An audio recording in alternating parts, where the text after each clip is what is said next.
इस वर्ष रीवा से हज यात्रा पर जा रहे लोगों की पहले चरण की ट्रेनिंग का काम पूरा हो गया है। रविवार को लगन मैरिज गार्डन में वहीदुन मेमोरियल ट्रस्ट के माध्यम से हज पर जाने वाले लोगों को ट्रेनिंग दी गई है, जिसमें ट्रेनरों एवं जानकार हाजियों द्वारा हज के दौरान पेश होने वाले अरकान और होने वाली दिक्कतों से बचने की जानकारी दी गई है।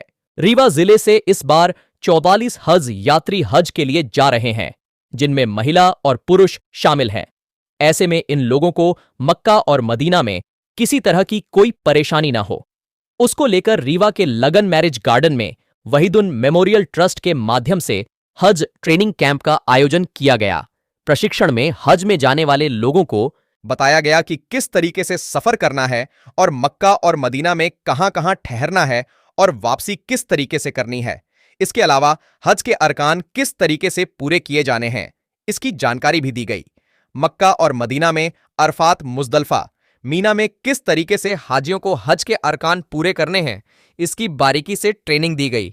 रीवा से इस बार महिला पुरुष को मिलाकर कुल 44 लोग हज के लिए रवाना होंगे, जिनकी फ्लाइट मई के आखिरी दिनों में मुंबई से रवाना होना शुरू होगी। रविवार को रीवा के लगन मैरिज गार्डन में रीवा से जाने वाले हज यात्रियों को पहली ट्रेनिंग दी गई। इस दौरान हज के ट्रेनर शरीफ खान और हज के जानकार हाजियों द्वारा हाजियों को ट्रेनिंग दी गई। ट्रेनिंग दी जा रही है, वहाँ किस तरह की क्या परेशानियाँ आती हैं, किस तरह की दिक्कतें आती हैं? बिस्मिल्लाहिर्रहमानिर्रहीम।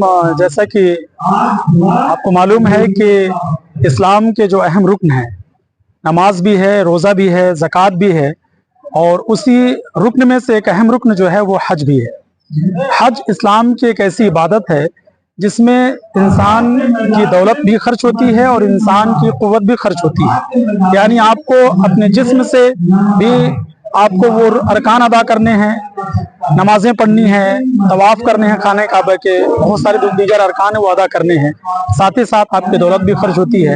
आप देख रहे हैं कि आज हज की जो है पहली ट्रेनिंग हो रही है, और इस ट्रेनिंग में जो भी हमारे यहाँ से हुज्जाज इकराम, उनको हज का तरीका, हज कैसे अदा करना है, क्या चीज़ें आपको यहाँ से ले जानी ज़रूरी है और क्या क्या मशक्क़तें आपको उठानी हैं, किस तरीके से आपको एक दूसरे का ख्याल रखना है और क्या सहूलतें आपको वहाँ पर बरतनी है, इन सारी चीज़ों की जानकारी और सारी चीज़ों की मालूमात यहाँ पर हज तरबियत कैंप में दी जा रही है।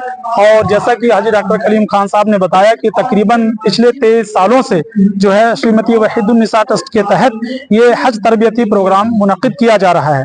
और ये बहुत ही अहम और ख़ास बात है कि जो लोग हज के लिए जाते हैं वो नए होते हैं, उन्हें मालूम नहीं है कि वहाँ के हालात कैसे हैं, वहाँ पे इंतजामात कैसे होंगे, क्या करना है क्या नहीं करना है, एहराम की हालत में हमें क्या चीज़ों का, किन चीज़ों का ख्याल रखना है, क्या चीज़ें नहीं करनी है, खुशबू इस्तेमाल नहीं करनी है, या किसी से कोई हम बदकलामी नहीं करनी है, बुरी बातें नहीं करनी है। इन सारी चीज़ों की जानकारी हर साल जो है ये तरबियती कैंप में दी जाती हैं। इस साल भी जो है हज कमेटी की तरफ से जो ट्रेनर हैं वो उनकी तरफ से भी दी जा रही हैं, और हम सब लोग यहाँ पर जो है हुज्जाज इकराम के लिए जो है उनके लिए आसानियाँ कैसे होंगी और किस तरीके से उनको जाना है, क्या तैयारियां करनी है, क्या होना चाहिए, वो सारी चीज़ें बताते हैं। और इस ग्रुप में खासतौर पर इस ट्रस्ट के तहत हाजी इश्तियाक साहब हैं, अलीम भाई हैं, हाजी डॉक्टर मुजीब खान साहब हैं, और पूरी टीम जो है लग करके ये इंतजामात करती है कि जो भी हुज्जाज इकराम यहाँ से जा रहे हैं उनका हज आसान हो। और अल्लाह से हम सब ये दुआ भी करते हैं कि उनका हज अल्लाह ताला कबूल फरमाए और उनके लिए आसान फरमाए, और उनके सदक़े में मौला ताला हम सबको भी बार बार हरमैन शरीफैन की ज़ियारत से सरफराज फरमाए। इस बार हज में क्या कुछ बदलाव किए गए हैं, कितना पैसा लग रहा है? जैसे पिछले बार भोपाल से जाने में काफी दिक्कतें, इस साल रीवा से जाने वाले सारे हुज्जाज लगभग मुंबई से जा रहे हैं, जहां से इस बार पिछले साल के लगभग बराबर ही किराया है।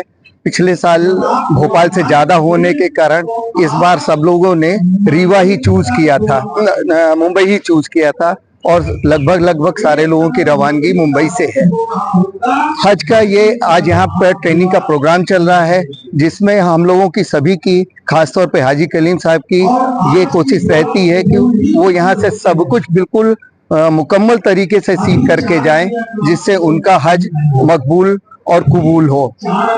हज कमेटी द्वारा हर साल लगातार कुछ ना कुछ हाजियों की सहूलियत के लिए अपडेट्स करते रहते हैं, हर साल की परेशानियों को देख करके और उसमें क्या सुधार किया जा सकता है करते हैं।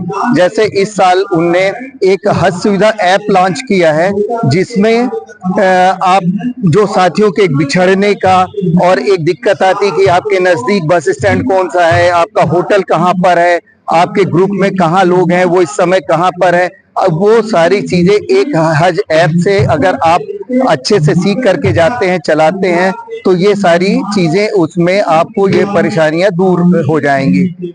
हज सुविधा ऐप में लोकेशन की बहुत बड़ी सहूलियत है। आपका अगर बैग गुम जाता है, वो कहाँ पर है, किसको मिला है, कैसे मिला है, आप तक कैसे पहुंचेगा, इसी प्रकार से जितनी थोड़ी थोड़ी दुश्वारात आते थे उन सबको दूर करने की कोशिश की गई है। किसके द्वारा दी जा रही है, इस बार कितने लोग जा रहे हैं, क्या कुछ नियम में बदलाव किया है? देखिए, ये हज का प्रोग्राम पिछले 23 साल से श्रीमती वहीदुन्निसा मेमोरियल ट्रस्ट के द्वारा किया जा रहा है, जहां पर हज में जाने वाले लोगों को हज के दौरान किए जाने अरकानों की जानकारी दी जाती है, जिससे अरकान अगर सही नहीं होंगे तो उनका हज नहीं होगा। इसका ख्याल रखते हुए इस प्रकार का आयोजन पिछले 23 सालों से लगातार कर रहा है। इस बार रीवा जिले से 36 हज यात्री जो है वो के नाम से हज कमेटी से जा रहे हैं और 8 जो है वो प्राइवेट ट्रेवल से जा रहे हैं और 12 लोगों का अभी वेटिंग लिस्ट पे नाम है। हो सकता है उसमें से 2-4 और कवर हो जाए। तो अभी फिलहाल 44 लोग हज में जा रहे हैं और आज ये पहली ट्रेनिंग है। दूसरी ट्रेनिंग जो है सूफी मस्जिद में 19 तारीख को सुबह 10 बजे से होगी। सभी लोगों से गुजारिश है कि दूसरी ट्रेनिंग में भी हाजिर होने की कोशिश करें, क्योंकि हाजियों को एक यही जानकारी दी जाती है, अगर आप अरकान को सीख कर नहीं जाएंगे तो आपको दिक्कत होगी, आपका हज का कबूलियत भी पक्का नहीं होगा। इसलिए हमारे ये काम करते हैं और सबसे गुजारिश करते हैं कि अरकान सीख के जाएं, जरूर जाएं। इंशाल्लाह आप सबका सफर हज का आसान हो और अल्लाह ताला आपके हज को कबूल फरमाए।